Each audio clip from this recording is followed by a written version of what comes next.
Hello, world singers. My name is Tyler. And my name is Brooke. And this is Cosmere Conversations.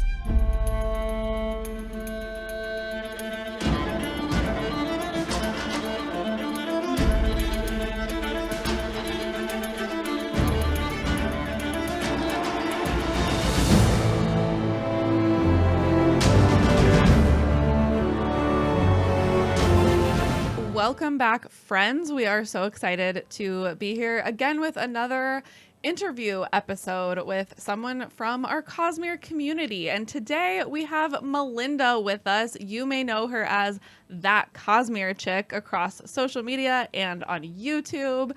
And we're so excited to have you here, Malinda. Hey, thanks so much for having me on. I'm so excited that I get to be a part of one of your episodes. This is going to be so much fun. We actually met at the World Hopper Ball this last year at Nexus. We just happened to be hanging out, drinking some Vorin wine on a couch together and got to let you know. It was such a fun coincidence because, my husband and I had just gotten back getting our drinks and we're like, ooh, let's see if we can snag a seat because there's only a few here. And I remember walking up to you guys, hey, is this open? And Tyler was just like, hello, Malinda. And I'm like, I hope I didn't have that voice, that deep voice of just like my late night radio DJ. Yeah. No, I thought it was so funny. And I'm just like, oh, you know my channel or something?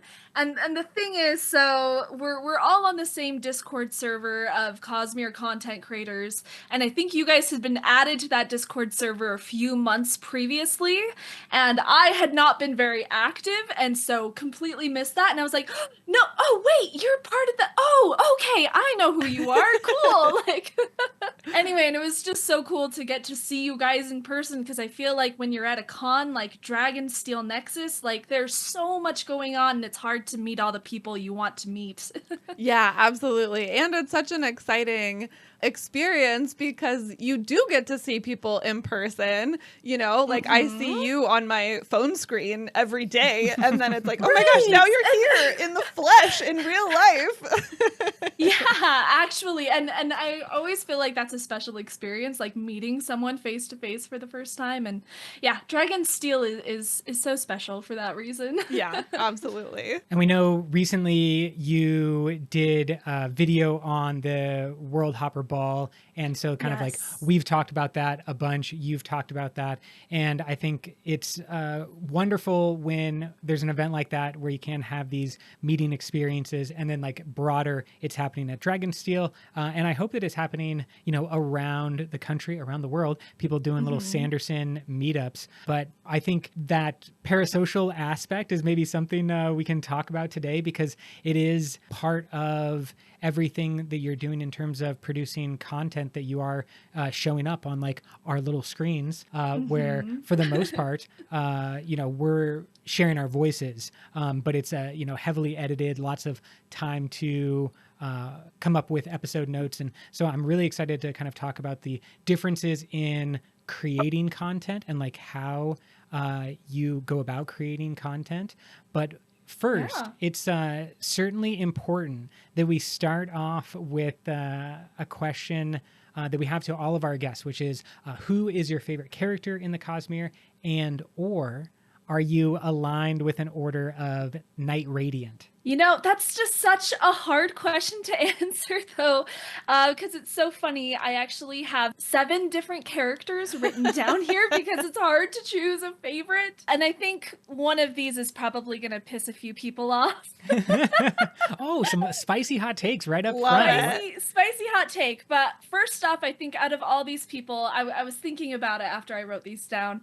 I think Yasna is my favorite Cosmere character of all time, probably the person that I relate to the most, and I just love her story arc and everything that happens to her. But my honorable mentions are Adolin, Design, especially Design from Yumi and the Nightmare Painter, Tress, Wayne, Vivenna, and most surprisingly, Moash, because I love reading his chapter. Oh my gosh. Okay. Yeah, you have to say more about why Moash is a favorite character. No, listen, if there is no one on this planet defending Moash, it means that I am dead. And listen, I know 100% he is a scum-sucking maggot. Oh, 100% agree with that take. Here's the thing though, I feel like the way he is written is so beautiful. He is just so perfectly human and fallible, and everything that he struggles with, like I feel like I relate to holding a grudge. Oh, 100%. Yeah. Like that's me. And also just betraying friends, wishing you could go back in time and maybe play it different, but knowing you have to own up to the mistakes that you've made in the past. I feel like he is so humanly written, and I absolutely love it. I love every time one of his chapters comes up. Do I love some of the things that he's done? No, not at all. Yeah. But I think we're in for a really cool character arc with Moash, and I'm here for it. And this, I will say to anyone listening, for the record, I have not finished reading Wind and Truth. My opinion might change, because if he murders thousands of children or something egregious, that opinion might change. So we'll see. Yeah, that's a good caveat to put out there. I actually love this take. I think this is a great take. Being able to sort of separate Moash as a character and kind of the function that he plays in the story and the way that he's written, etc., versus like thinking that he's a good person, because as you say, he doesn't do a lot of great things, but as you say, he is relatable in a lot of ways in the things that he struggles with. So I love that take. Way to go. You keep defending Moash across the world, across the Cosmere. I think that he is an excellent foil to Kaladin, and the way that his character balances out Kaladin, I think is, as you are saying, it's as well designed of a relationship as something like Batman and Joker. Two, you know, comic book level characters, both on the hero side and the villain side. Kaladin and Moash are not going quite to that level, but in the fantasy world, you know, that's the equivalent. Yeah, that's the equivalent. I absolutely agree. I also think sometimes we have to learn by learning what not to do. Like sometimes we need the bad example, you know? And like in some ways, maybe that is what Moash is doing in the story, is just like sometimes we can't look at a Kaladin and be like, and see how we could be that person. But maybe we can look at Moash and go, oh, I can see for sure how his choices are wrong in certain circumstances. And now I know what to avoid if I don't want to be a bad person like Moash. Exactly. No, I think villains are so fascinating. And I don't know, and just looking at like the psychology and like what's going on in their brain, because I think he's definitely comparable to different villains throughout literature, like Iago in Othello, or even Javert in Les Miserables. Like, I'm loving the depth that he has. Yeah. And I think it's continually growing, maybe in the first half, and I want to be very clear about spoilers, that we are at like a midpoint of Wind and Truth, but we're really not going to go and talk about aspects of Wind and Truth in a lot of detail in this episode. But Thank you. Yeah, no problem. Everybody gets to read their own read, and there's a lot more that I want to talk about rather than just Wind and Truth and like your hot takes of what happened immediately afterwards. But we might get some mid takes, and we'll play that out a little bit later. I think that could be fun. I love this idea of Moash, and I think other characters that we can see around the Cosmere. For example, like the ones off your list are all interesting in different ways. Adolin is certainly a character that has grown in popularity because he's the best boy and everybody loves him. But he didn't necessarily start as the focal point. And I think that Wayne didn't necessarily start as the focal point of the Era 2 series, but then and then became the focal point. Yeah. No, he's such a funny character. Like any time a chapter with Wayne comes up, I'm like, oh, I am sat. I am locked in, ready to go. Yeah, you're either gonna laugh a lot or cry a lot Or cry, maybe Cry. And what about Order of the Night Radiant? What do you have the most association with? Though I know everybody's kind of variable. Yeah, no, it's funny because in past years I've always said that I was an edge dancer and I've wanted to be an edge dancer so much. And as I've done more soul searching, I'm like, oh, I'm actually aligning a lot more with like light weaver aspects. But hey, that's cool. I think the light weaving powers that you get are amazing, and I'm not gonna say no to that. Yeah, absolutely. That's funny. I had kind of the opposite journey to you, Melinda, Oh, where, really? yeah, a few years ago, I felt more associated with the light weavers. And then over time, like you said, sort of, we change over time, we grow, we change. Mm-hmm. And now I identify most with the edge dancers. Right. No, and I think that's something that a lot of people go through actually. And this is fun because I was actually on a panel at Dragonsteel this year talking about Night Radiant orders. And one point that I really love to make here is that the only constant in the universe is change. We are constantly reinventing ourselves and kind of becoming either better or worse versions of ourselves. And I feel like having a spren kind of puts you along a divinely appointed path. And it kind of keeps you on this certain journey, journey before destination, and gets you to go through all of these checkpoints. If you don't have a spren, you're still free to evolve in completely different ways. If you do have a spren, you're evolving in one set path. And so I think as we all grow and age in our lives, we'll probably end up aligning with different orders of radiance depending on what season of life we're in. You know what I mean? Totally. Yeah, and we can grow in different ways. And at different points in your life, you might want to develop certain qualities in yourself. And then at a different point in your life, maybe you're working on other qualities. I love that we now have Sigil as an example. Yes. You can change your Night Radiant order over time for a variety of reasons. So I love that we have that example as a sort of beacon that this doesn't need to be a really strict forever, commitment, but that we can feel free to continue to change and shift within the orders. Yeah, exactly. And I don't even know if one order like the Honor Spren are enforcing a hierarchy a little bit more rigidly than other orders like the Light Weavers, who might be, for example, I think that the Honor Spren to any different order, that might involve some hard decisions being made, like casting off an Honor Spren in order to go to the next one. But a Light Weaving, a Cryptic, may have no problem at all with a second spren joining two spren at the same simultaneously. time. Yeah, exactly. Right. I don't know if there's like actual rules or if there's just a hierarchy that's kind of established.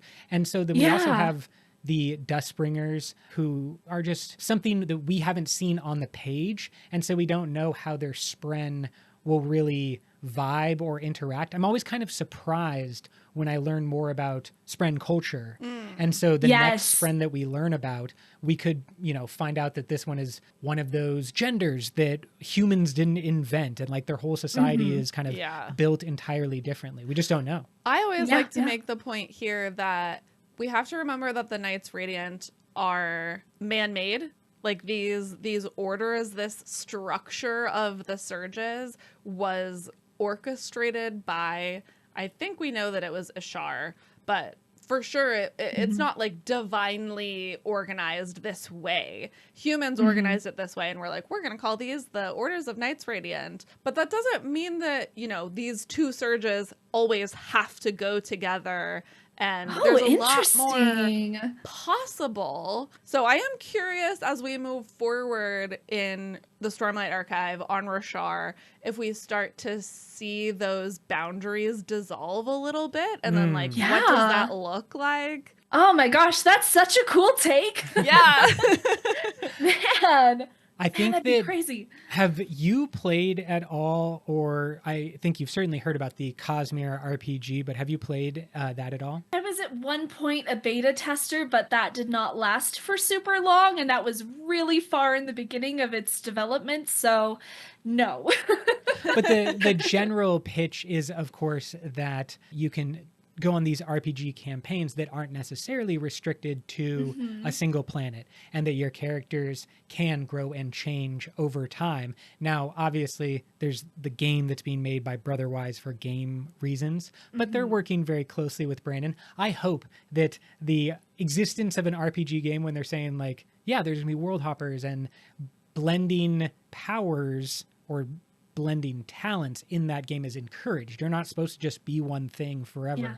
You're supposed to kind of flow and change based on circumstance. So I hope that that is at least a soft direction from Brandon to the game makers of like, yes, encourage this, because we are going to see it on the page. We are going to see things like that in the future where you have maybe an Elantrian who's bonded a cryptic, or, you know, we maybe have that on display with a Hoid-like character, but nobody else that we know of. Right. Eventually it could be a little bit more widespread. Yeah, well, and especially, I don't want to say too much here in the way of spoilers, but there are a few preview chapters of Isles of the Emberdark, and the only thing that I'll say there is it's so interesting that we're starting to see different magic systems starting to mix, and yeah, I absolutely think that that's going to be a huge thing where it's less man-constructed things like the Night Radiant orders and more what nature allows to happen, you know?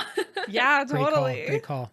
On that note of you being a panelist at last year's Nexus, you've actually been a panelist a couple of times, right? That was not your first go around. So tell me a little bit about your very first invitation to be on a panel at Nexus. And then I think if you were on a couple in 2024, you said the one about Stormlight Archive, but let us know about the other ones too. Well, man, it's just always been so great working with Dragonsteel. Like, I feel like they are always so flexible and nice, because the first time I was a panelist was back in 2022 for the release of The Lost Metal, and they were so gracious. They put out a form so that you can submit any kind of panel ideas that you had. And we've mentioned before, we have a Discord server that's just chock full of Cosmere content creators, and we all just kind of brainstorm some panels. And so the first panels we ever went to were called Creating Content in the Cosmere, and a more general one called Brando Sando Fandos. Fantastic. And they were in the smaller rooms, you know, because they're more like fan-made stuff. But oh my gosh, it was such a blast. It was such a blast. We had such a good time. And beyond that, I've also been on panels in 2023 for the release of Cytonic. We did a panel that was called Everything We Know About Cosmere Dragons. And I was on one that was the Sunlit Man Book Club. And then this year, like I said before, a Night Radiant Tropes panel and a panel theorizing about Mistborn Era 3. So I've done a lot of fun things, and I'm really grateful that I have, because it's been such a blast, and like the thing that is the highlight of my year every year to get to go and talk nerdy for a weekend. Totally. Yeah, absolutely. This past year was our first year as panelists, though we went to the convention the previous year. Oh, that's so cool. What panels were you guys on? Yeah, we were both on the Cosmere 401. I loved that one. I was only there for just like a little bit though, because I had to like. Yeah, they were overlapped. Schedules are so packed. Yeah, it was so packed. And then I was on the Stormlight Archive recap and theorizing panel the first day. Nice.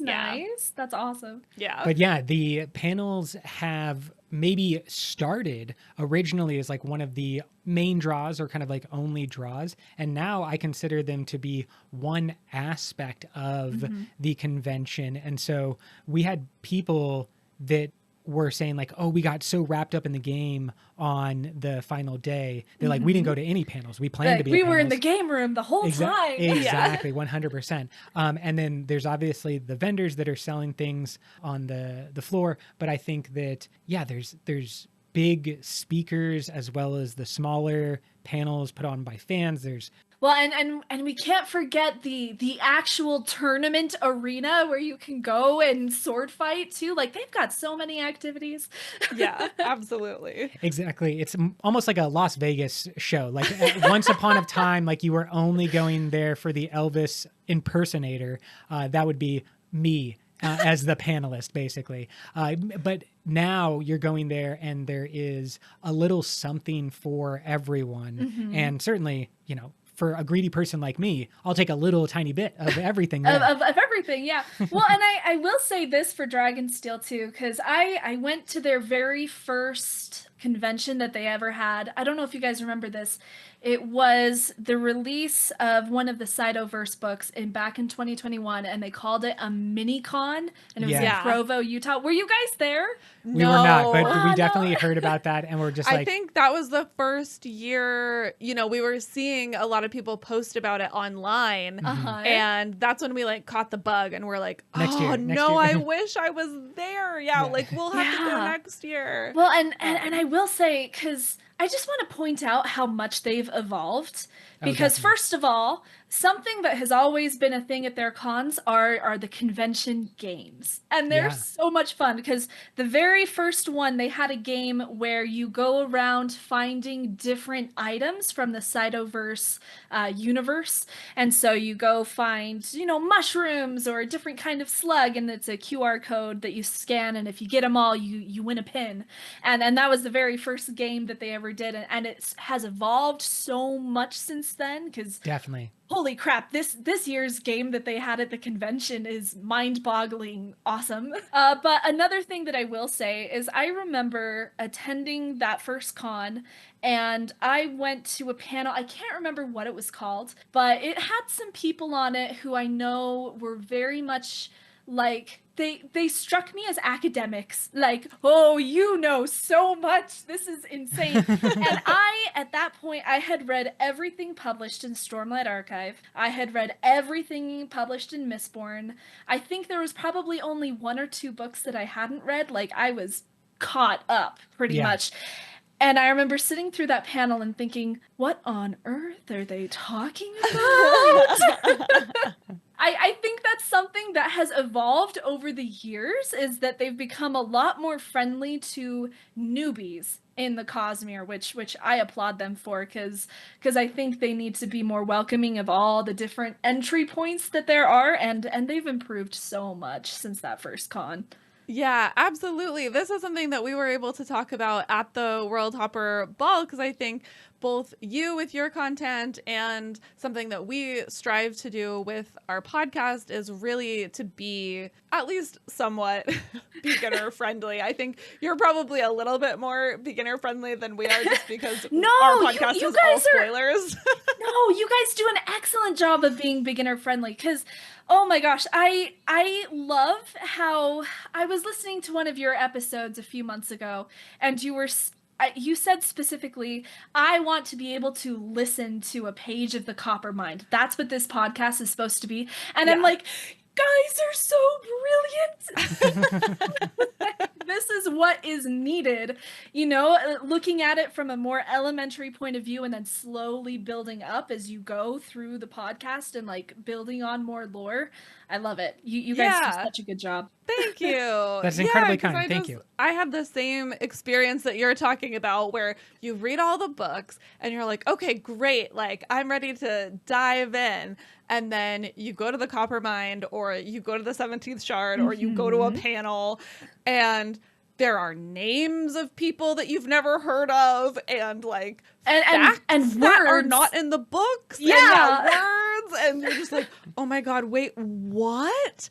And it's really easy to feel like you don't belong when that happens, to feel like, oh, okay, I guess this isn't for me. Which is exactly what you don't want people to be feeling. Exactly. I don't want anyone to feel like that. So it makes me really happy to see creators like yourself you know, and so many others at this point who are especially making that content for beginning Sanderson fans. Like, I love your Cosmere word of the day. Oh, thanks. And let me tell you, it's purely for selfish reasons because I want more people to talk about the books with. Yeah.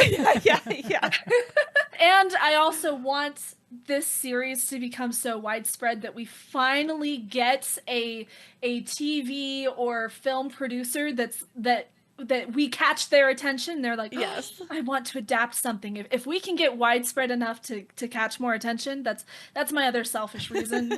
Yeah, totally. Yes, it always comes back to how is this going to benefit me? Yep. And I'll have more friends to talk about the Cosmere with, and I might eventually get that movie or cinematic TV show that does everything justice. I would love to back up a little bit and learn, like, how did Malinda become that Cosmere chick? So let's go all the way back. Like, what is your reading journey? Have you always been a reader? Were you always into fantasy? Was it only a matter of time before you found Sanderson? Well, yeah, no, I've always been a book nerd and a bookworm, and had my nose stuck in a book through elementary and middle school and high school. And it's actually kind of funny because in college, and I think this happens to a lot of people, I stopped reading in college because you have your nose stuck in so many textbooks that you can't possibly read anything else for pleasure. Yeah, absolutely. And so it was, let's see, this was back in 2017 when I met my husband, because one of our first dates that we went on, he took me to a park and he opened the trunk of his car and he had this huge speaker and a blanket. And he's just like, I have this idea. Would you mind listening to an audiobook? And I'm like, oh my gosh, that's so romantic. That is so cute. Oh my gosh. Well done, putting a ring on that finger. Yeah. Just lock that down. So we walk out into the middle of this field at this little park. Children are playing in the background. Bright, beautiful, sunny day. And he lays out the blanket and starts getting this speaker ready to go. And I'm like, okay, what are we listening to? And he's like, okay, it's this fantasy book. I think you're really going to like it. And the first chapter especially is really cool. And I'm really excited for you to hear this. And so he turns it on and I'm hearing this really deep masculine voice, and I'm like, oh, this is fantasy. and it was the story of an assassin going after a king, and I got so sucked in, and I'm sitting there just watching the clouds roll by, thinking of people like literally walking on walls, and it was such a cool experience. And honestly, yeah, that's why I married my husband. Yeah. Way of Kings. I like it. It's an introduction both to how you picked up Sanderson and picked up the Way of Kings, but also how you picked up a man. Yeah. Well, how a guy picked me up, honestly. Oh, yeah, exactly. Yeah, He's got smooth well moves. done. Yeah, Take notes, everyone. Moves. Well, it's so funny now because I have far surpassed him in a love for Sanderson. And because now I've started a whole channel. I started my channel kind of at the end of the pandemic, kind of in the middle of the pandemic, because I was bored and I saw Stormlight memes. I don't know if anyone's familiar with that account. Of course, yeah. I saw her videos and I was like, oh, I love those books. I could do this too. And she inspired me to start what I do now. And it's funny that I've started this whole channel and now my husband's like, the Cosmere's so mainstream, and I'm like, Kelly! Oh my gosh. he's hipster. He was That's just like, so funny. I knew it before it was cool. I knew it was before it was cool. No, he was so early on as a fan. He actually left his cousin's wedding because he saw that Brandon Sanderson and Isaac Stewart were doing a signing at a library a few blocks away. And so he was one of the groomsmen, and he left the wedding to go get Words of Radiance signed. Oh my gosh. Okay, Honestly, respect. if it's just a couple of blocks, Just I go. would probably do the same Yeah, thing. exactly. No shade on that. That was great. Respect. And to throw out some more respect, your husband created a board game, right? Or Oh, card yes. game. Uh-huh. Please give that a quick shout out. What's the game that he made? Quick shameless plug. My husband created Golden Grog, which is a pirate themed card game. It's especially family friendly. We've had kids as young as 4 years old play it, and people as old as 70 and up play it as well. It's a really well-rounded game. It's inspired after Sea of Thieves and Pirates of the Caribbean. It's really fun game, and yeah, I think my husband and I are both very creative. We love to have our fingers in a lot of different creative projects, and if we're not making something, we're not happy. and I think that's one of the reasons why I'm a light weaver, actually, is because I don't know, that's just an aspect of my life that I think I'll always have. Absolutely. That's so cool. I agree. And I think that's maybe an interesting segue into the creation of your content. You are primarily creating on TikTok, right? And then maybe like Instagram and then YouTube. And so I would love for you to just kind of like start us there. Correct me if I'm wrong.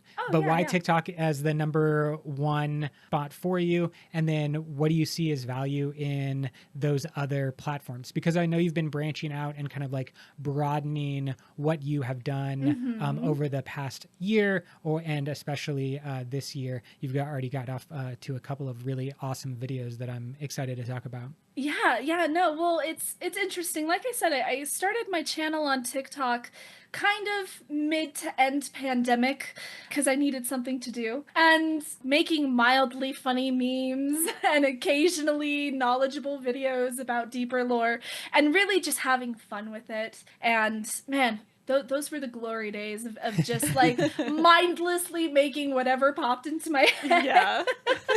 Anyway, and just having so much fun with it. And right now, this year especially, I've actually been reinventing a lot of what I do. And so I'm starting my journey in making YouTube content. It's something that is completely new to me, and it has been a whole new learning curve, but hey, I've loved every minute, because I really love making things. Like, that is my joy in life. I love a craft. One project that I did back in 2023 was modeling a cup, and it's an exact replica cup from the end pages in the special edition of Tress of the Emerald Sea. I remember the first time I opened up that book and I saw that, I was, oh, I want that. From there, I've kind of started creating other things. And I'll give you guys a sneak peek. I know that no one will be able to see anything, but I will try to narrate the best I can. But some future projects I'm working on, for instance, is modeling like a Truth Watcher spren. Yeah. Wow. I know no one can see this except Brooke and Tyler, but I know they're gonna have to tune into your channel so that they can see what this looks like when it's finished. See what it is. Yes, just for the shameless plug, this is at that.cosmere.chick, and you should go and check it out right now. Pause the episode, go check it out, come back later, and pick us up again. And then what's the next one? Okay, so yeah, we've got a corrupted Truth Watcher spren, and then this one. Okay, so this takes a little bit of introduction here. Back, I think this was the beginning of 2022 or 2023. It must have been 2022 when Brandon dropped that huge bomb. Oh, by the way, I've written 4 new books. Yeah, we're going to have a year of Sanderson. Do you guys remember that? That was such a cool it was drop. a huge day. My yeah, gosh. It was like Christmas morning. Yes. And it started so sad. It seemed like more bad news on top of bad news. I was so nervous when I first started watching the video. I was like, oh my God, what is this going to be? Yeah. And then all surprises, all joy, and all incredible books, but that whole year was just so much fun with so all the stuff that they produced. I can't wait for them to do another one. But all of this to say, they had one image that was promoting the entire thing, and it's this image of Hoyd, where he has his arm out and there's some planets in the air and magic swirling around his fingers. It's this beautiful piece by Howard Lyon. If you haven't seen it before, I highly recommend that you go and look it up and take a look, because it's just stunning. But in the picture, Hoyd has this cloak draped over his shoulders, and he has this pin with his cloak, and I have actually modeled Wow. the pin. Ooh, oh my and gosh. and I'm Hey, this is trying actually to like make behind the it, scenes. I'm so excited. I'm like, my heart's starting to race. I'm just like, that's amazing. it's an exact replica, as exact as I can get it anyway. And I'm trying to make it functional as well. So it has this little pin on here so that you'll be able to use a cloak. I have a friend who has a career in precious metals and has always worked in that. And we're actually in the same writing group. And I told them about this project that I was doing, and I'm like, oh, but I'm not sure if I print it in PLA, if I 3D print it in PLA, it's not going to be super strong. I have a resin printer, but then that means it's really brittle, and I don't know if that's actually going to be able to hold a cloak. And he kind of leans in, and he's like, what if I were to cast it? And I'm like, what?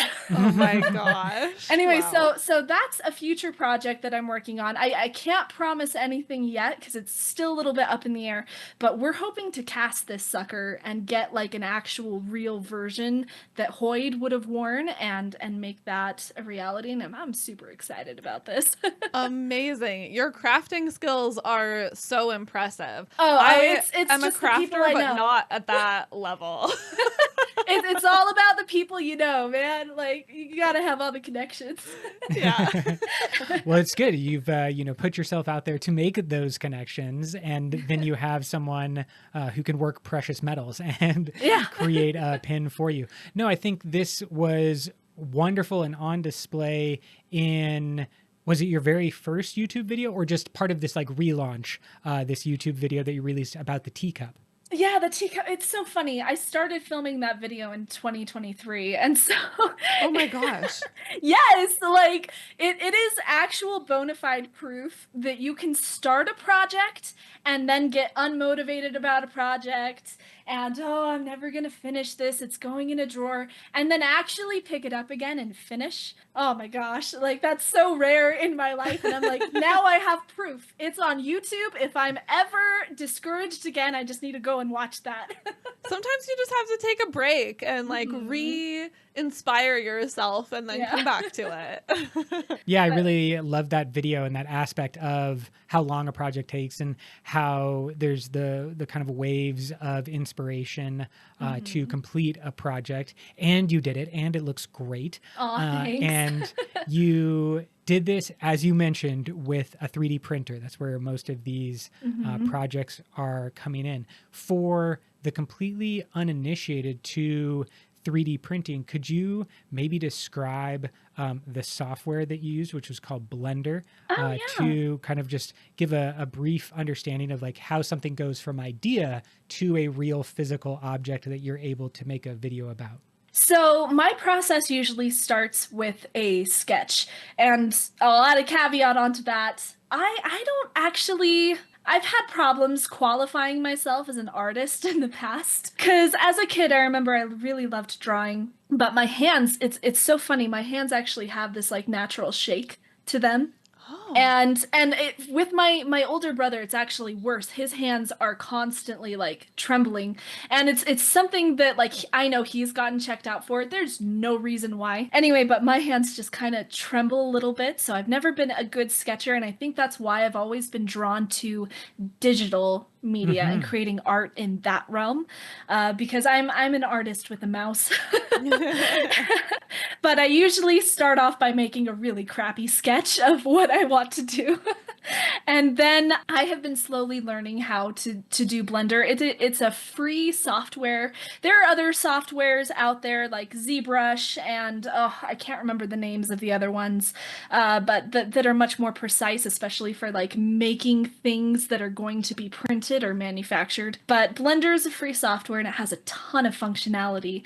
You can do anything from creating a full-blown like cinematic video to stuff more like what I'm doing right now is just making small models. And it's really fun to learn. It's great because it's a free software and there are literally hundreds of tutorials on YouTube that you can really teach yourself these skills. And that was something that as I of course, I am chronically online, always scrolling and watching whatever's coming up on my feed. And I've always thought to myself, the coolest videos I've seen are the videos of people like bringing something to life. And I've always thought to myself, oh my gosh, that's so cool. I wish I could do that one day. And it kind of dawned on me, why do I keep saying I wish that I could do that why don't we just do this? This is free. There are tutorials. I can figure this out. I'm a graphic designer by trade and have been for the last 7 years. And so very well versed in Adobe products and you know what have you, those kinds of softwares. And I'm like, oh, it can't be that different, right? Okay, first off, it is that different. But it's been so much fun, you know, and from there, my husband's always been interested in 3D printing, and so that was something I was always watching him do, and being like, oh, that's so cool. It'd be cool if we could make our own models, you know, and he'd be like, oh yeah, that would be cool, but it's so hard, and finally getting up the confidence to be like, you know what? I'm gonna learn how to do this, and it's been so rewarding and so much fun every time I sit down to do it. I don't know, I feel like you can get into these really fun creative flow states where you're just experimenting and having fun with it and not really worrying about making mistakes, because if you get into that mindset as a creative, you can't get anything done. no, you can't get anything done. That's what stops you. That's I don't know, and especially in the Brandon Sanderson community, they talk about writing a lot. I think that's the crux of writer's block, is wanting everything to be perfect. Don't make any mistakes, you know. Mm-hmm. Anyway, so yeah, that's kind of been my journey, and something I've wanted to do for a long time, and this year in 2025, it's my main goal to make as many things as possible and to try to bring fantasy to life and bring it into my world and have something to enjoy anyway. I love that so much. That's so beautiful, Malinda. What a fantastic goal. Oh, thanks. That's so beautiful. There's like the whole social media trend, maybe like last year, that was like romanticize your life. I feel like, you know, this is your version of like fantasize your life. You know, like, yeah, put some magic into your everyday life, into your surroundings. Yeah. It's gotta feel so good to be able to take something from like literally an idea on a screen and then to be able to then hold that physical object. Yeah, well, and I'm hoping that this year I'm actually this is also really new for me, because every time I've been in the online community, I've always been extremely Cosmere centered, and this year I'm gonna start making some things from some different IPs, intellectual properties. Yeah.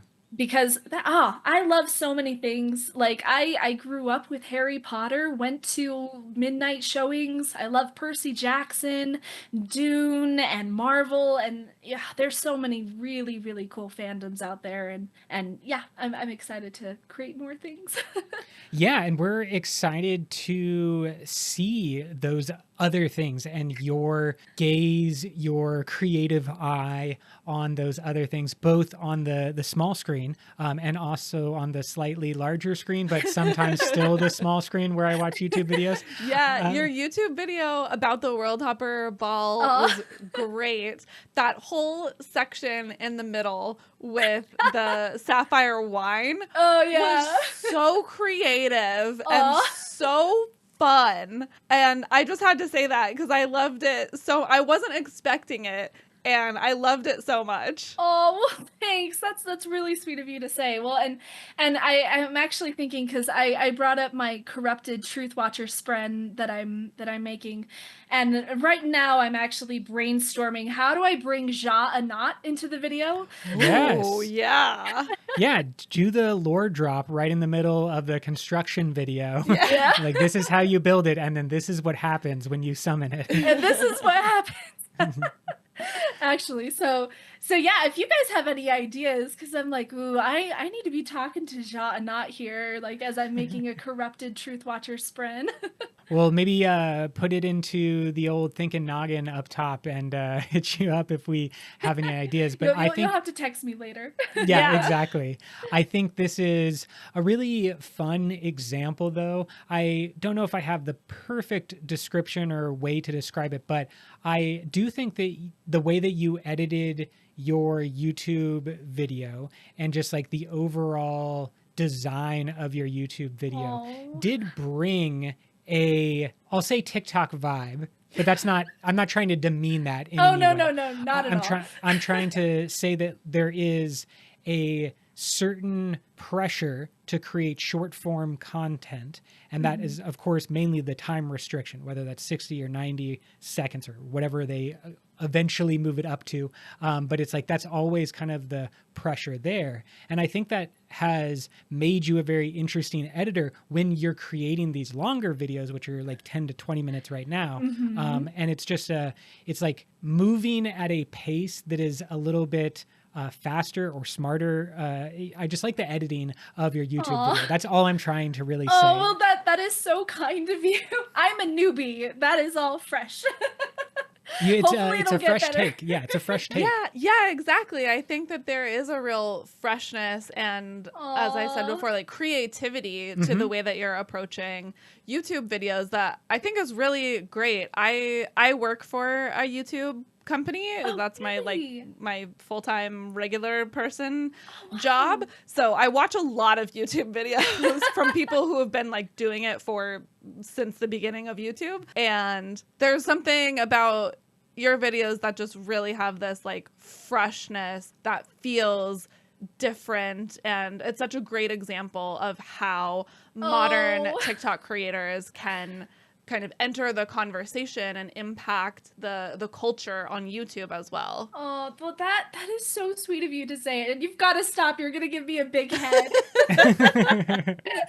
But thank you. That is really sweet of you to say. It brings up for me this question of differences in platform when you are thinking about creating a YouTube video. How does that differ than when you are creating a reel on Instagram or a video on TikTok? How do you kind of like change your mindset or change your focus? And then we'll start with that question, but I have so many more just about like on the different platforms and stuff like that. Well, honestly, I think there is a little bit of a shift because usually a lot of my TikTok videos, I don't know, I do a lot of varied content. So from like my own hot takes, like stream of consciousness, what I'm thinking about that day, and I'll just throw an iPhone in front of my face and just talk and not really think about it, to be honest. Or when it comes to, creating memes, usually those come from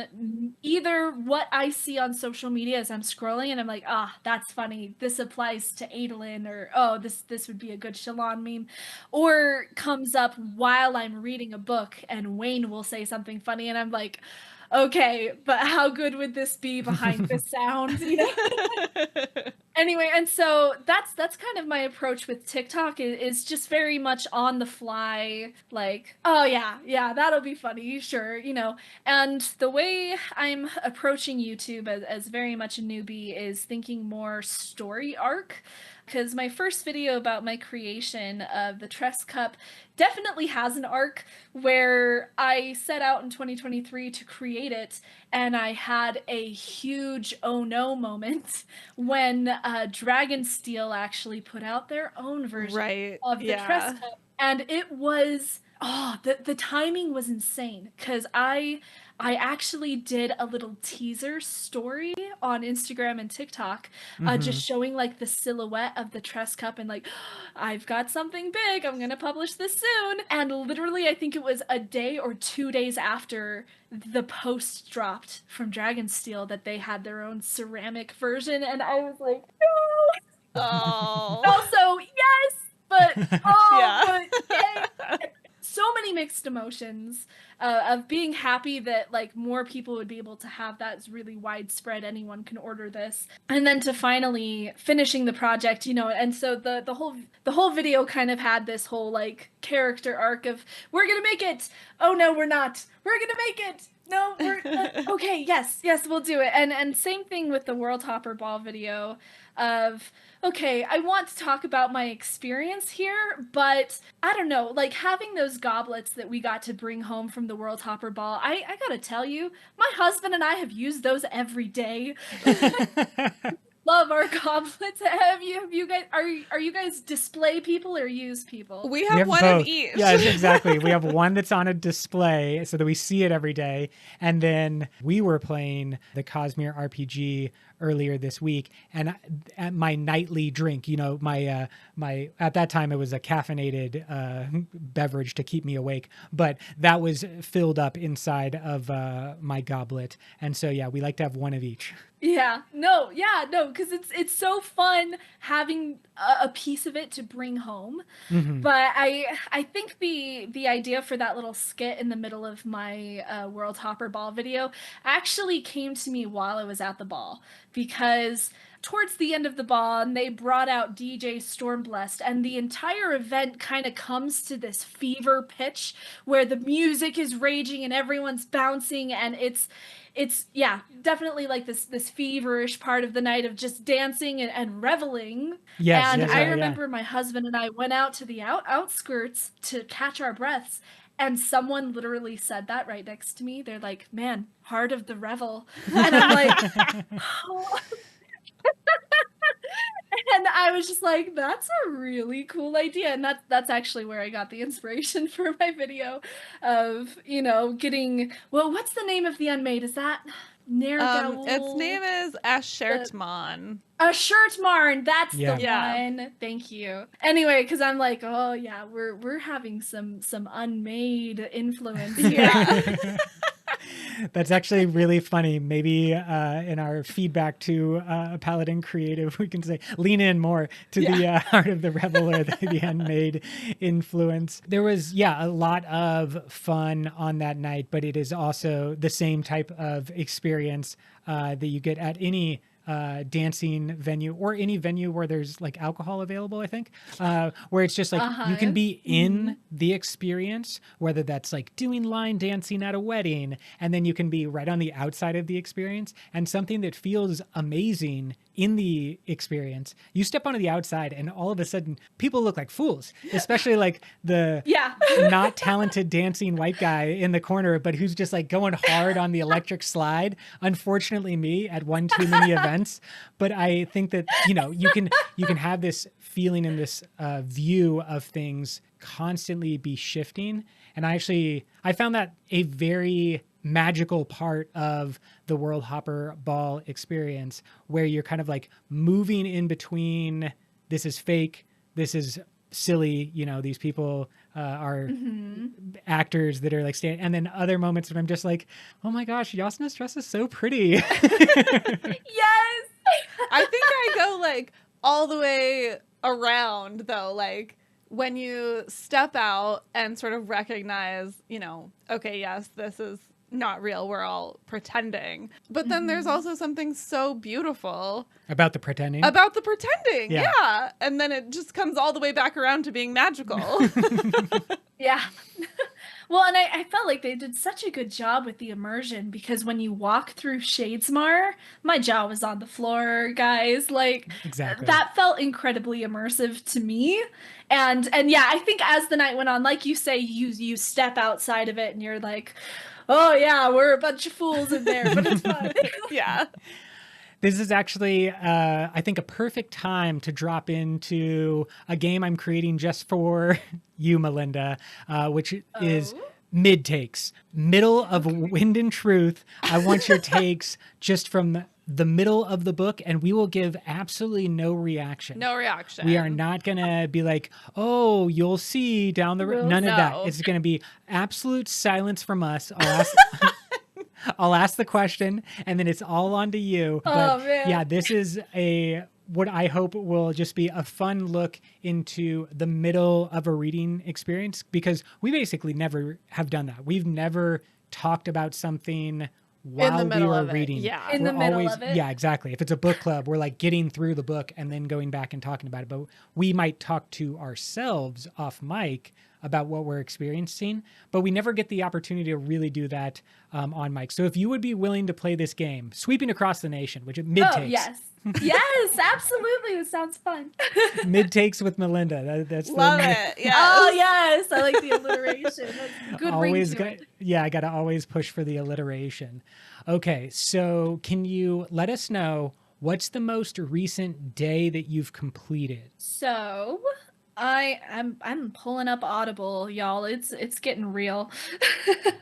Right now, I believe I'm almost at the end of day 6. And it's interesting. I'm kind of glad that I haven't finished it just so that we get to have this little time capsule. Yes, exactly. A moment in time. Exactly. So these are your day 6 takes. Well, day 5, really. Yeah, exactly. Yeah, that's the last. Right. Well, and everything leading up to it as well, because there's been so much at the beginning of the book. I've never been happier for Kaladin in my life. Oh my gosh, right? Because the beginning of this book it's this beautiful crystallized moment where he's sitting with his family and just loving on his little brother and having a great conversation with his parents, and it's so heartwarming. And I'm literally thinking to myself, Kaladin is going to die. Don't let it happen. I'm hoping that that's not what this is signposting. I feel like with Kaladin being so incandescently happy, there's going to be something go so wrong. Like I can just feel it in my bones. And honestly, I'm not ready to say goodbye to Kaladin if that's true. Like, I think that's legit gonna trigger like some kind of depressive episode because I love Kaladin. Okay, so that's the biggest fear that you've got right now, Yes. is that you're seeing a potential Kaladin loss. We will give no reaction whatsoever. But it feels like Sanderson is signposting it right now. And I'm like, oh my gosh. Especially the way Hoyd treated him before he left. Kaladin, this is so important. You must learn this. While you're on your journey, you must continue to try to speak with the wind. And I'm like, okay, this is some endgame crap. What's about to happen? Anyway, so yeah, that's my take on Kaladin right now. How about this? If that's your Kaladin take, what about any of the other major character arcs that are most interesting to you right now, but maybe that you don't fully understand? Yeah, like which POV can you like not wait to get back to? Oh my gosh, so interesting. I actually wasn't feeling Adolin's POV in the beginning. I'm just like, they're sending him off to Aesir. This is gonna be so boring. Oh my gosh, was I proved wrong? Like that has quickly risen to kind of the top chapter that I really want to hear. But behind Kaladin and Szeth. That's my first, because I love everything that Szeth is saying. And then I love everything that's happening with Adolin, especially his interactions with Yanagon, because they're so wholesome. Yanagon does not know how to be a normal human, and Adolin is teaching him. Yeah, they're just the cutest bros. I love them so much. Yes, it's so adorable. And I think your question was with stuff I'm confused with, and maybe you guys can help clear this up for me. I am so frustrated with the Ghostblood and Shallan arc, and I'll say why. I don't get it. Like, why they were trying to stop them from going into the spiritual realm in the first place, right? I totally get that. But then you guys are such noobs and only figure it out in the very last second. I'm like, come on, Shallan, you're better than this. Anyway, and then going through the visions, because right now where I'm at, they just had the vision of the Oath Pact being made, and they're all playing these different roles, and we get this scene where it's in Renarin's head and he's like, they're looking at me, I have to say something, what do I have to say? And his friend is just like, oh, just repeat after me, this is what's said. And I'm just like, okay, why can't they reveal themselves to Dalinar and Navani? This is so frustrating there's no communication. They're trying to figure out who the ghost blood is. And I'm like, this is so stupid. I feel like they could probably figure out a way to figure out who is Yatil and Mraize. And I'm like, this is all going to crap. And the fact that they're trying to find Ba Ado Mishram before they do. And I'm like, how about we just don't find Mishram in the first place? Leave her the crap alone. We don't need to get her out of the... That's Pandora's box. We don't want that. Like, Melinda's answer is just give up. Yeah. She's like, Don't stop do it. the quest. Yeah, It's this over. is a bad quest. Go We home. should not have been on this quest to begin with. well, and Shalon has this moment where she identifies Mraize. She sees him, and they have this like little altercation. They get pulled apart, and I'm like, Shalon, go for the kill. What are you doing? Like, Ba Ado Mishram's going to be released. You have to stop this at all costs. What is happening? So I've been so frustrated. I think love that's it. that's a good thing to be frustrated about. The spot that you're at is an interesting one. You are right in the middle of that story, and so we are gonna remain quiet. That's You what we're gonna guys, do. you have such good poker faces right now.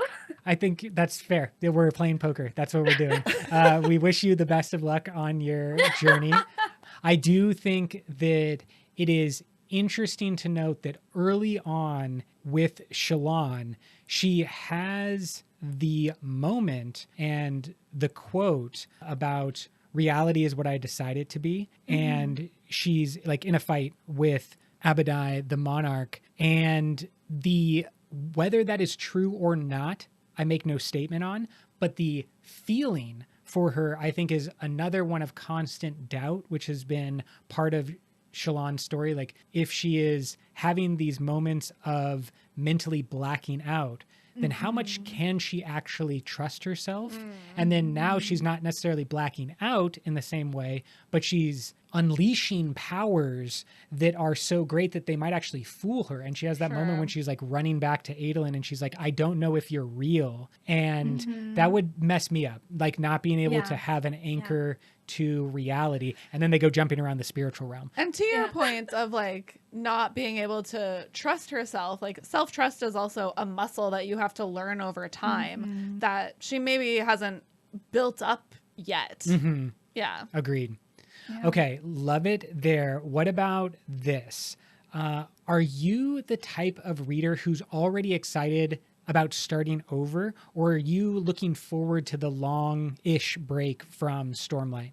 Okay, this is actually so funny because my husband and I have been reading Wind and Truth together, and he has kind of stopped feeling it a little bit. We got to like day 3 and he was like, I need a break. And so I reread up to day 3 oh my gosh. 5 times. Like, I have already begun my reread. You've read it how many times?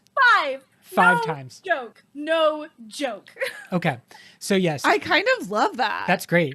There was a time, maybe like right around the end of Game of Thrones or the last couple of seasons of Game of Thrones when it was like really big, when you had 4 or 5 seasons that you could basically just like binge watch whenever a new season came out.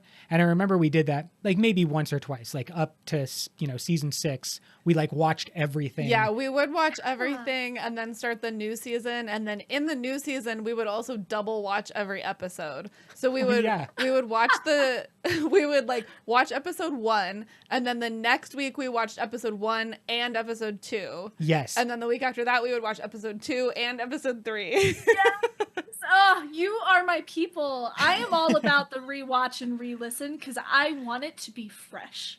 Yeah, exactly. You're just always in the story world. And you learn so much. You always get something new out of it. There's always something that I didn't notice before or a connection that I didn't make before, So I'm a fan of the reread rewatch. And I've certainly felt it in other Sanderson books, whether it was a Stormlight Archive book or other works of his where, somewhere around that like 30 to 50%, it's just like a little bit long in the tooth. It's a little bit hard to read and then somewhere around like the 60 to 70% of the Sanders avalanche, everything normally just like takes off and it's, you know, I can't put it down type of thing.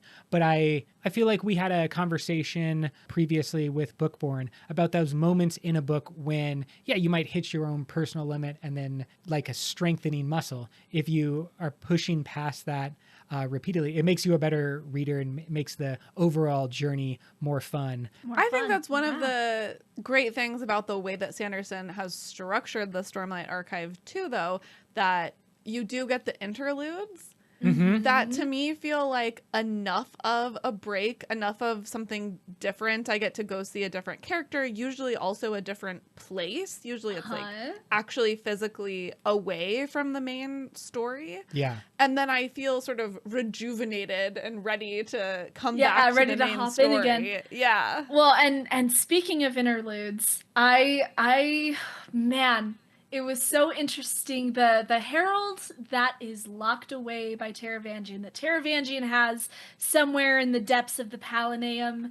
Batar? Is that who we're talking about? Yeah. Yes, that's the one. The interesting thing about this book is the insight that we've gotten into the heralds. They have been dangled in front of us so much the previous books. And it's great to finally kind of understand their arc and what's been happening with them over the last 1,000 years.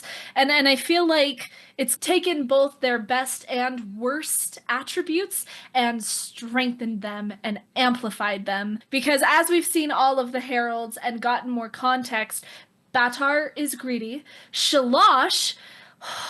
I have a bone to pick with Shalash. Because it's being revealed more and more how much of a spoiled, entitled princess she is. I am not liking Shalash at all. And that makes so much sense why she's been smashing up statues and slashing portraits. Like, okay, that is 100% spoiled princess behavior. She's throwing a tantrum. And don't react. Yeah, I know, don't react.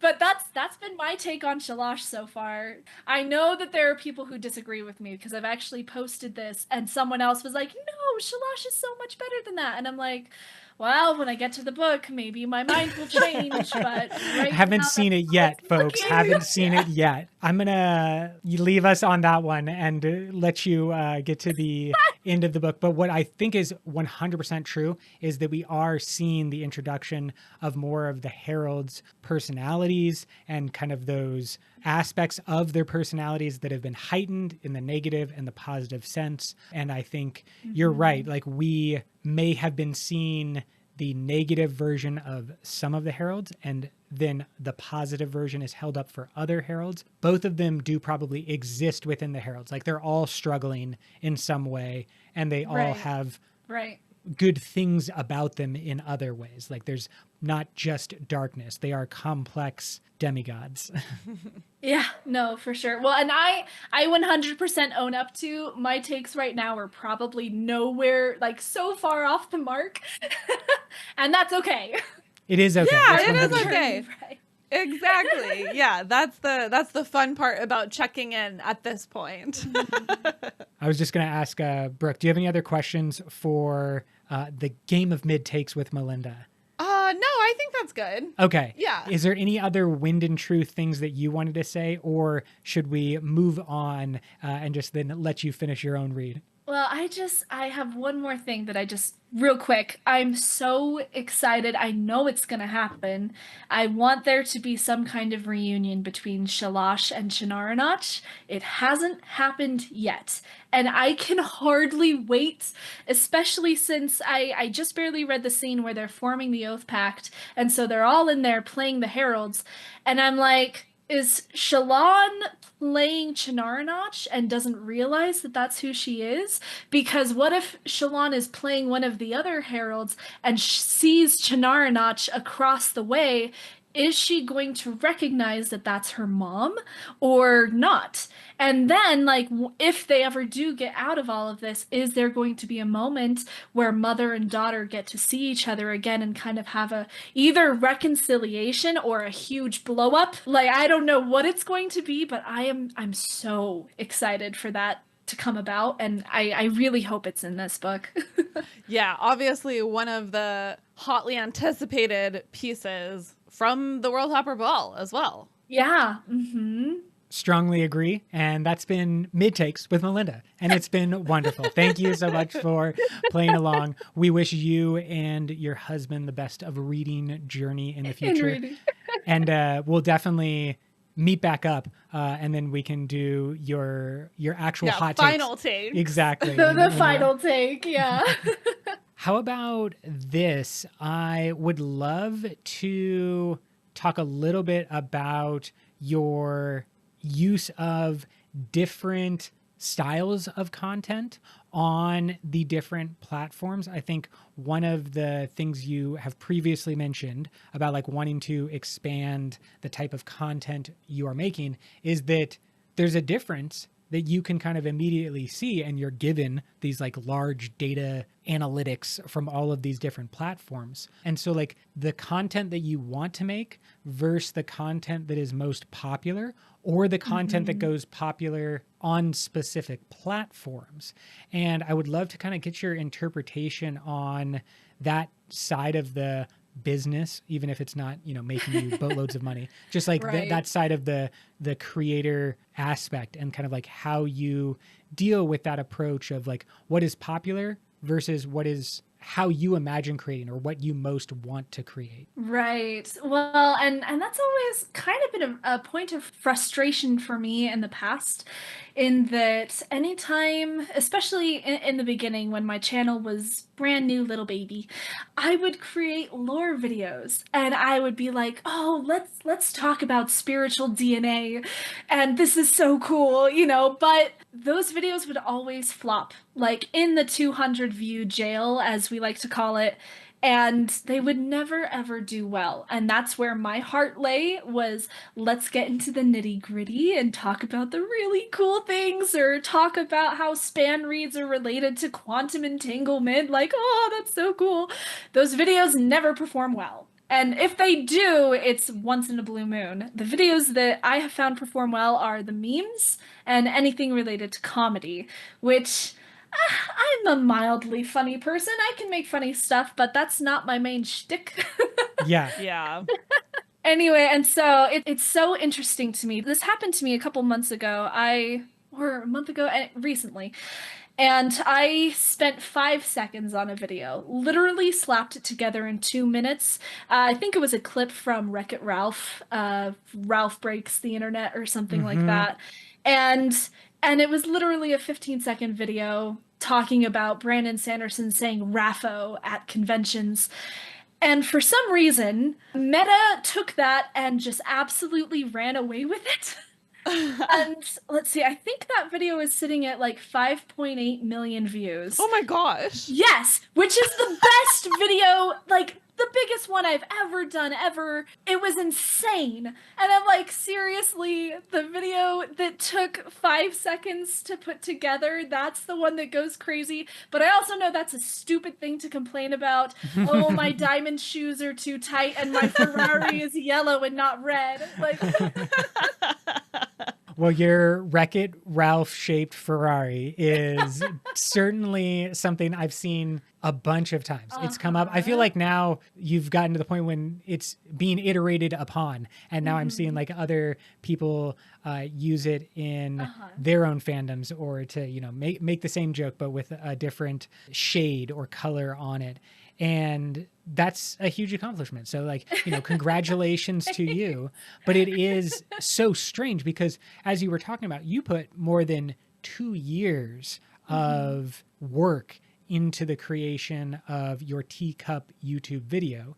You put 2 minutes and, like, let's be really generous and say like 5.5 minutes on this creation of the Wreck-It Ralph Raffo joke for TikTok. And I'm guessing that the numbers aren't comparable. It's like 5.8 million and not even close to 5.8 million. No, my YouTube videos are sitting at like 200 views, which let's be clear, I'm very happy with that. I'm at the beginning of that journey. My expectations are really low. Anyway, and it's actually so funny. So that video got at least 5 million on Instagram. It got somewhere around like 4 million on Facebook. And then I posted that same video on YouTube Shorts, and on TikTok. YouTube Shorts, I think it got like 15K views, and TikTok got 2,000. So it's Wow. interesting. Yeah.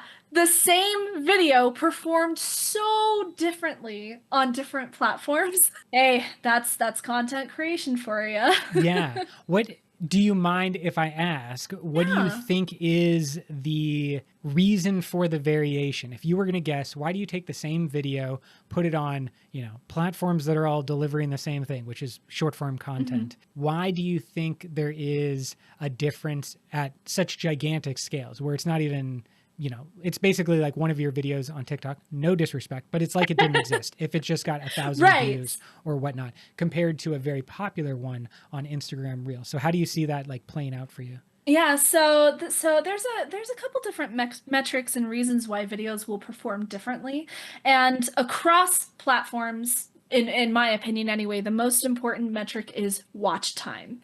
If someone watches your video all the way to the end, and furthermore, if someone watches your video on repeat, because that tells the algorithm, hey, this is a good one. Let's heat this up a little bit and get it going, because things like liking a video, commenting, and sharing actually don't take a video that far. It's watch time at its base. That's the metric to look for every time. But apart from that, another thing that I think a lot of people overlook is search engine optimization, or SEO.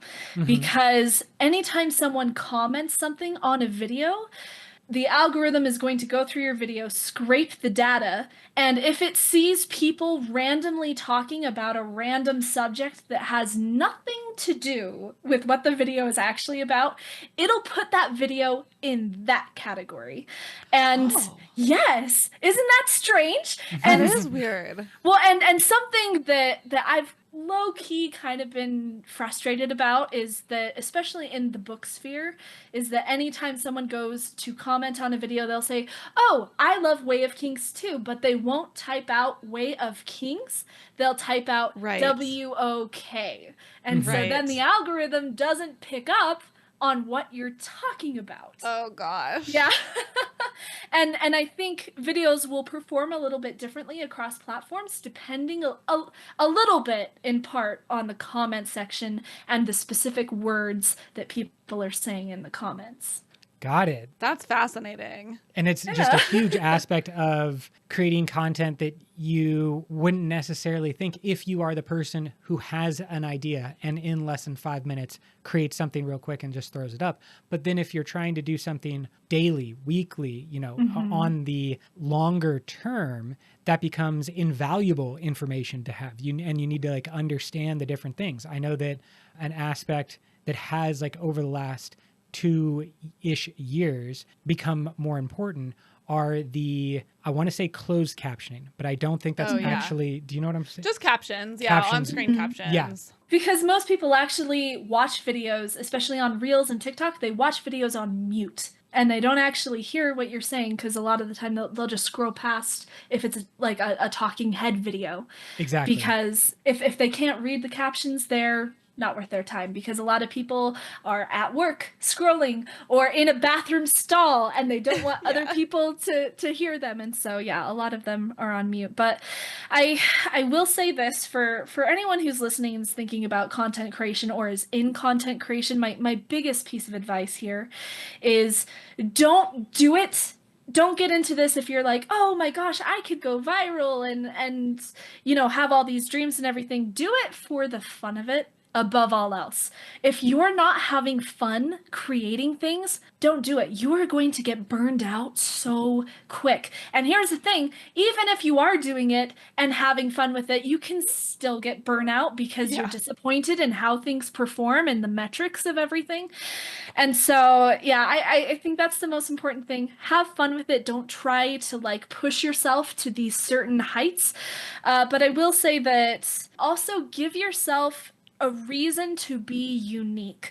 Look at what everyone else is doing. Ask yourself, okay, is there a gap in the market for this? Are there like 200 other accounts doing this exact same thing. How can I be unique and bring my own personal flair? Because I feel like a lot of the time people don't bring their own personality into it, Yeah. you know? And I think that's what makes people stay watching your content. I mean, especially you guys, you've been doing this podcast for so many years. The reason why people love it and keep listening is because you two have such great personalities. You have good banter between the two of you. And it's really fun to listen to and be a part of. And that's what makes you unique and unlike anyone else is the chemistry that's happening. Yeah, I think to your point, like the comparison game in content creation is such a trap. It's so easy to look at other people who are doing great, fun, awesome stuff and think like, "Oh, I wish I could do that." Or, "Okay, let me try to do that exact same thing." Rather than, as you said, bringing your own personality to it and more just like being yourself and making the content, because you know, if you are true to yourself, it's always going to be unique because you are unique. And yeah, and if you're like just starting out, don't try to be like anyone else, just be yourself Be and yourself. do it for fun. Yeah. And you'll both have more success and just enjoy it more. Yeah, but and I hope I didn't stray too far away from your original question with that one. No, not at all. I think it's wonderful.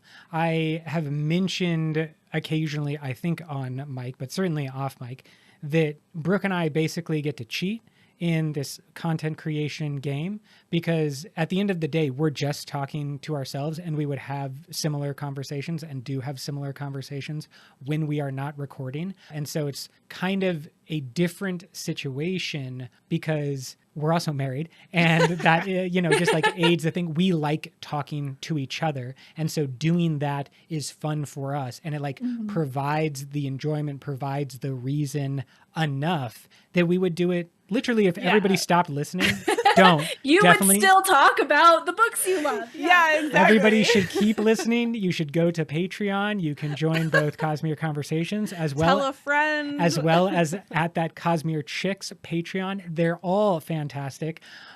But I also agree that like we would still do it if there was nobody If listening. there wasn't anyone, yeah. And I think that's cheating in a way. You're not doing the same thing. And so for you, what is that hook that keeps you interested, or what is that kind of aspect that you're chasing, or, you know, just interested in exploring? What do you think your unique view is when you're creating Cosmere content, and maybe in the future, some non-Cosmere content as well? Let me preface this by saying, when I was little, I remember I got this book for Christmas. I can still remember it, clear as day in my head. Me and my siblings come downstairs, and Santa Claus left for me this beautiful book with gold gilded edges, and it was a book of children's fairy tales.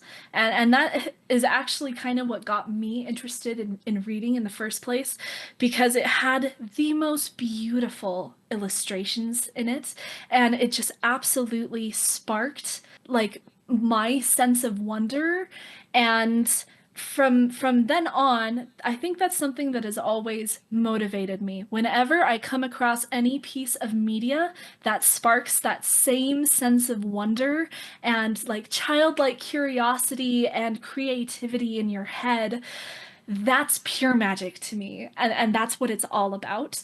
And I don't think I'm quite doing that with my channel yet. I'm still learning and still, you know, gathering the skills I need to create that, but at the end of the day, that's my end goal, is to make something that is maybe a little bit supernatural, maybe a little bit magical, make it come to life to spark that sense of wonder and to inspire other people to do that as well in their own life.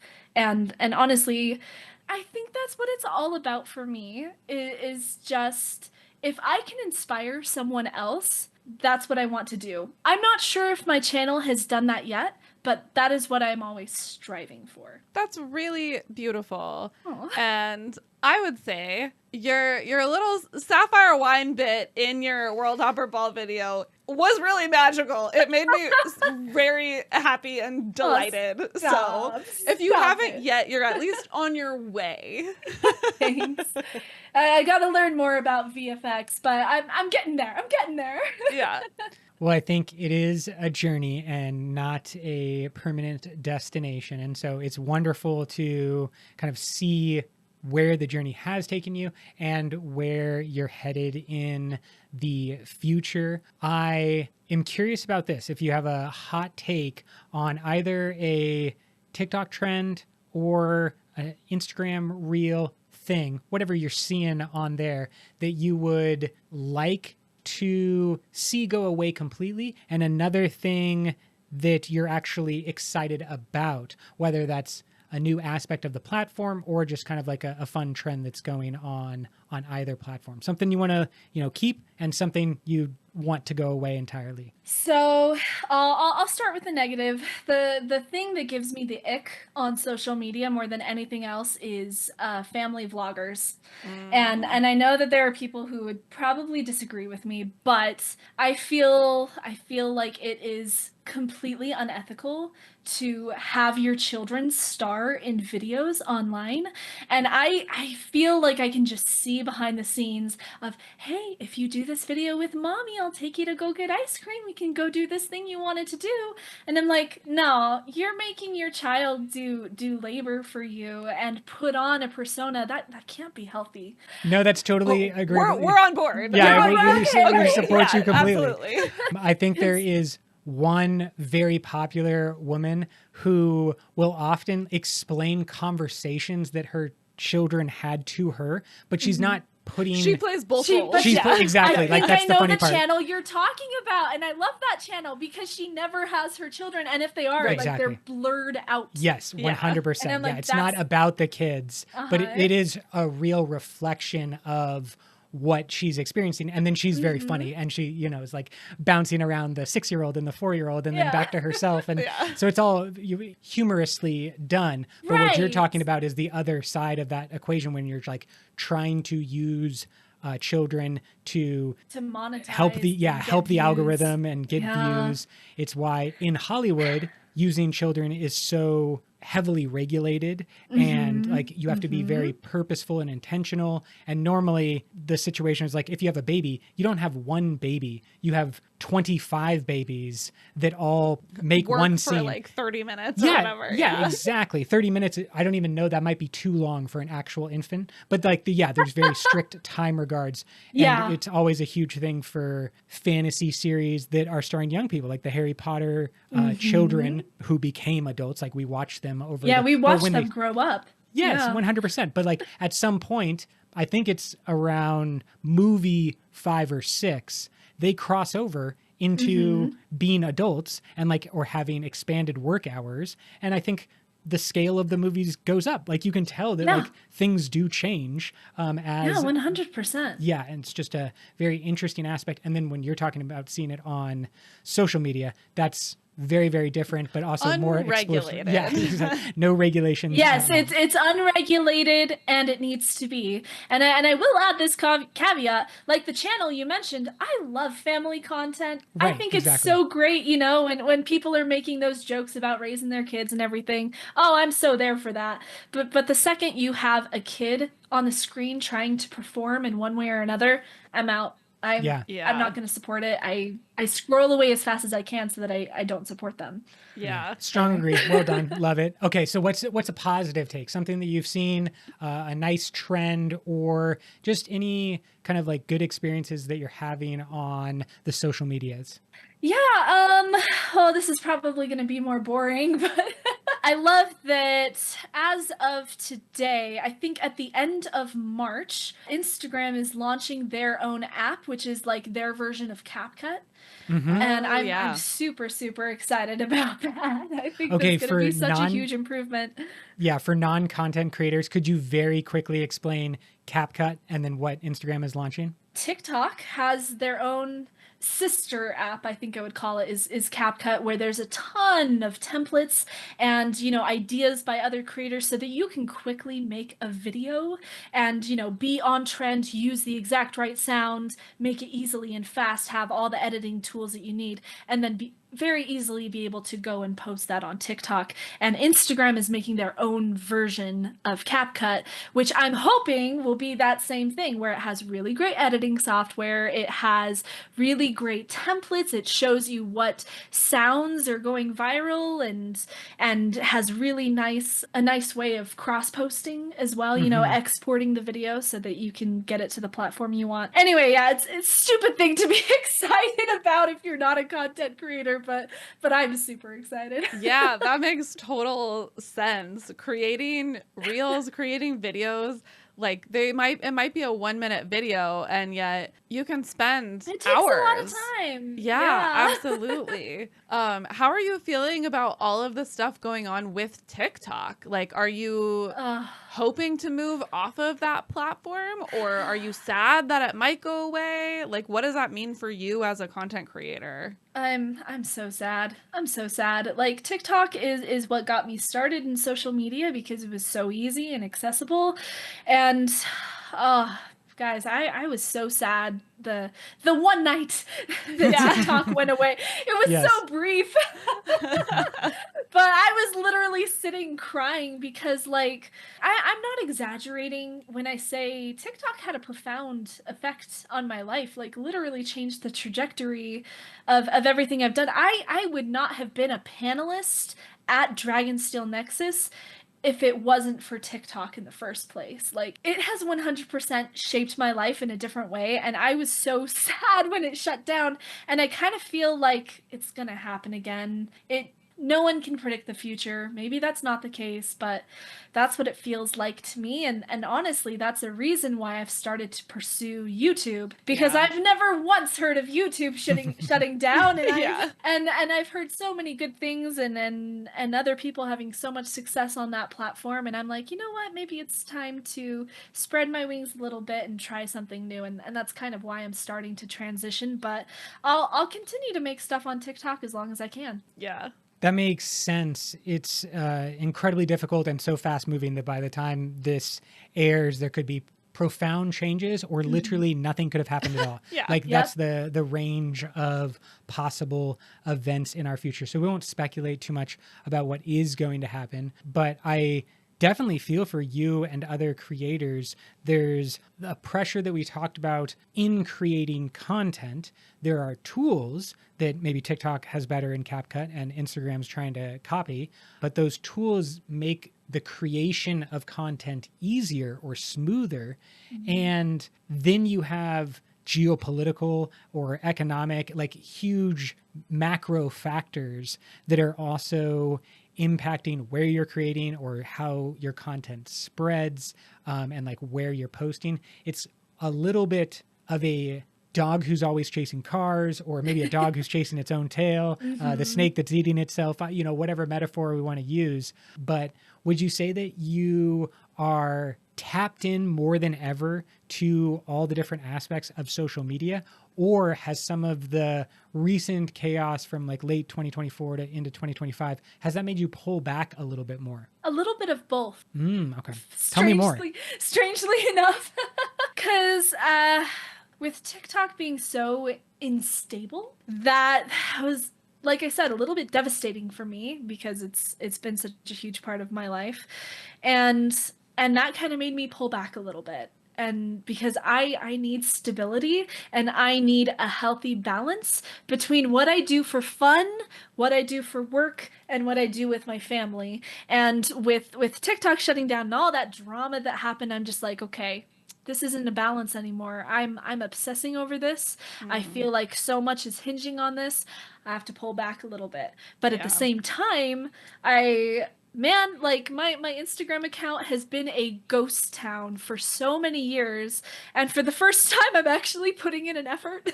And my Instagram is actually going really well, better than it has forever, and I'm starting like YouTube stuff, and so I feel like I've doubled down on those two platforms more than ever before. And TikTok, I love it, but I'm kind of keeping it at arm's length a little bit of just like, yep, I'll keep posting, but if you're gone, you're gone, and I've made my peace with that. That sounds like a really healthy response. Yeah, I certainly feel like you're nailing it. And we, being slightly older than you, have maybe witnessed more of the rise and falls. Guys? We don't need to go into depth, Malinda. Never ask a man how old he is when he's balding like this. You know, he's bald level of old. That's how old he is.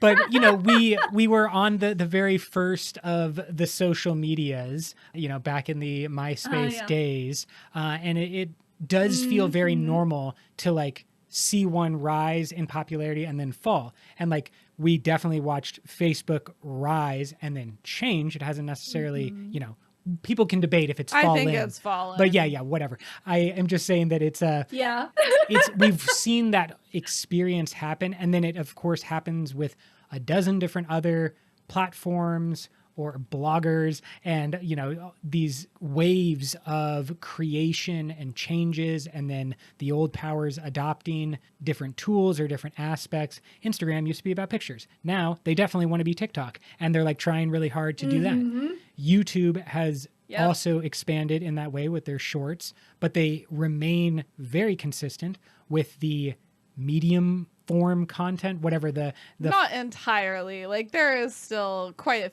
a bit of fluctuation on YouTube from like what you really want to do is make a 5-minute video. No, now what you really want to do is make a 20-minute video. Yes. No, now what you really want to do is make a 2-hour video. And then we're all the way back to like, actually, you want to make a 4-minute video. They did the whole thing. You turn around and it changes. Yeah. It's a little bit like fashion, where if you stick around long enough, bell bottoms become popular again. Yeah. If you just kind of like watch the waves of time, just kind of like the tide comes in, the tide goes out. Crash against the shore. Exactly.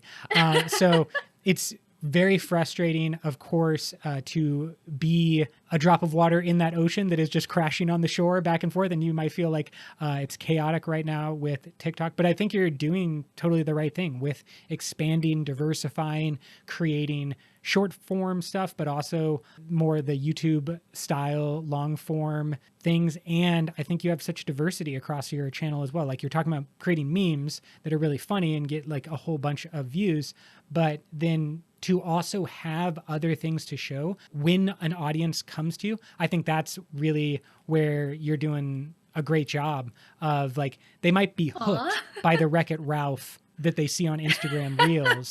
But then you have just like a wonderful Instagram presence overall with your word of the day and your nice photos that you've been taking recently. And then you have the longer term videos as well. So yeah, it's definitely chaotic, but I think you're doing a great job riding the chaos. You guys have been too sweet to me. You're so nice. I should come on more often just for Always welcome. Yeah, exactly. Quick confidence boost. Just like come on the podcast. We say nice things about everybody. I think this is a wonderful time to basically beg for help, where Brooke and I can admit, and do often admit, that for the longest time, we didn't really care at all about expanding the size of the subscriber base or the number of listeners. We kind of actively avoid social media. And when we are there, we're not very good at it. But it is nice to be on social media and like be a part of the community. And you know, the title of our podcast is Cosmere Conversations because we like talking to people about the Cosmere. So there's always this push and pull between wanting to be present and be on social media and not wanting it to be our jobs. Yeah. It is. Yeah, exactly. It can so easily take up so much of your time. So as a semi-professional social media person, what do you consider essential for a creator to do on social media, and what should we not bother worrying about? Okay, well, before I get on my soapbox and go on a rant here, because this is going to be a rant. I will add the caveat, all of the advice I'm about to say, I myself do not always do, because I myself am lazy and don't always want to put in that work. And like I said, I want to keep this fun for myself. Yeah. But if we are approaching social media from a professional point of view of, hey, let's stop spinning our wheels, let's get as much traction as humanly possible. Oh my gosh, are there strategies? Because I think number one, the most important thing in a video is the first 5 to 7 seconds, the hook, which I'm sure a lot of people have heard this over and over again, but I cannot stress how important it is that that first glimpse is what gets people to watch all the way to the end. As I said before, the most important metric on the algorithm is watch time. People are constantly sitting there scrolling on their phones, and they are going through them rather quickly. Yeah. Hello, this is 7 tips to... Nope, come with me to this castle in Scotland. If the hook isn't good enough... Actually, those are pretty good hooks. I should use it. Write those down. Those are excellent hooks. Come with me to the Royal Palace in Hallingdon. Exactly. No, but like if the first little snippet doesn't catch attention, no one is going to watch it. So it's actually interesting. TikTok released, and they're doing this periodically. They're releasing some literature on how their algorithm works. This most recent drop, they talked about grading videos and giving them an actual score. And man, I wish I had it right in front of me right now, but I'll try to remember as best I can. The bottom of the scale is a like. A like gives you 1 point. Next is a comment. Someone comments on your video, that gives you 2 points. If someone shares your video, that's 3 points. And if someone watches your video all the way to the end, 4 points. If someone watches your video more than once, 5 points. So if you want to go and boost anyone's channel, man, it's kind of not really worth going and just liking all of their stuff. You know, doing a liking spree, like this, scroll, like this, scroll, like this, scroll. Now the algorithm knows what I like. No, it doesn't. You just scrolled right past everything. It wants to see watch time. Anyway, and so yeah, number one thing, get your hook right so that you grab people in the first place. And then a lot of creators will actually say put multiple hooks in your video. So for instance, I saw this mommy vlogger, which I thought was a really good example. She said, I'm going to put this in my husband's meal tonight and see if he realizes that it's there, you know, and I think it was kind of an icky ingredient. Anyway, and excellent hook, and people are watching to see her process of making this kind of gross meal. And then the second hook in the video is the husband's reaction. Is he going to like this or not? People are waiting for that and waiting for that payoff. But then once that's done, she says before he tastes it, hey, if you like it, then I'll do the dishes. If you don't like it, you do the dishes, or something like that. She adds in a third hook to see who wins and loses. And adding stuff like that into videos makes people watch all the way to the end. That's an incredible breakdown. I feel like you just gave a masterclass. Yeah. Oh, okay. I should have been taking more notes. I was just like distracted by everything that you were saying, and I was just like, oh no, I didn't write it down. Good thing we do have this recorded, and I can be able to go back. You can keep it from then on. Well, and another thing from that, and I don't know if TikTok and YouTube and Facebook do this exactly, but I do know that TikTok does this, that it does test pools in addition to the grading. So the first test pool is 200 people. That's why a lot of videos get caught in, again, what's called the 200 view jail. Right. And so if your video does not get a certain score with those 200 people, it's not going to go on to the next round. The next round is 1,000 people. If that gets scored well, it goes on to the next round. The next round, I think, this is a guess, I think it's 50,000, and then it goes 100,000, then it goes 500,000, then it goes to 1 million. And those I could be way off here. But the basic But idea is that there is a continually growing pool that you're like exposed to and then scored upon, and exposed to and scored upon, and exposed Yes. to and scored upon. Yep. And that's how it decides whether or not it's going to continue pushing your video, because and something that people will see is, I posted a video months ago and it's still getting likes. Oh, well, maybe it actually just made it past that one pool and it's progressed on to the next pool. You know, that's why. That's funny. Yeah, and we've definitely watched that happen. We have one still image on our Instagram from Dragonsteel. It was a cosplayer who had the full shard plate. It was glowing and had like smoke coming out of it. I don't know if you saw this at Dragonsteel, but it's not even a video. It's just a still image that I got while they were standing there. And it continually is just getting likes for no reason. Or it's going to the next pool, whatever. It's like RIP to your notifications, right? Yeah. It's always for this. I might post something more recently, a new episode drops or whatever, you know, put up the weekly thing, and I'm like, go back. Oh, cool. We're going to have 5 new likes all on this one shard plate. And it's always going to be there. I know it now. I know it'll just be out there in the universe collecting single likes. Constantly collecting likes. Yeah. Ain't that the case? And you're just like, really? Still? Yeah. It's fine. Yeah. Something else. I thought we moved on. Yes. Like, I did this so long ago.